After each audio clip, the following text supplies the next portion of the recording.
আসসালামু আলাইকুম, কেমন আছেন সবাই? আশা করি সবাই ভালো আছেন। আজকের ভিডিওটা হচ্ছে আমি আমার কিছু ক্লোজ ভাই ব্রাদারের প্রশ্নের উত্তর দেব।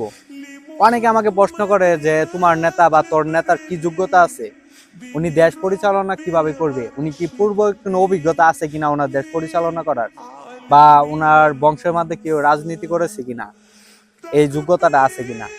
সো ওনাদের উদ্দেশ্যে আজকে আমি রিপ্লাইটা দিচ্ছি যে আমার নেতার হয়তো বা পূর্বে দেশ পরিচালনা করার কোনো নাই, অভিজ্ঞতা নাই, বাট আমার নেতার যে অভিজ্ঞতা আছে ওইটা কি আপনার নেতার মাঝে আছে?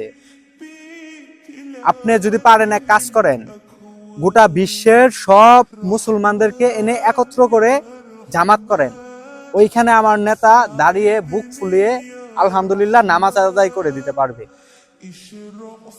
আপনার নেতা পারবে? আমার নেতারা যদি তার ফ্যামিলি বা ওনার বংশের কেউ যদি মারা যায়, উনি নিজে জানাজাটা পড়ে দিতে পারবে। আপনার নেতা পারবে?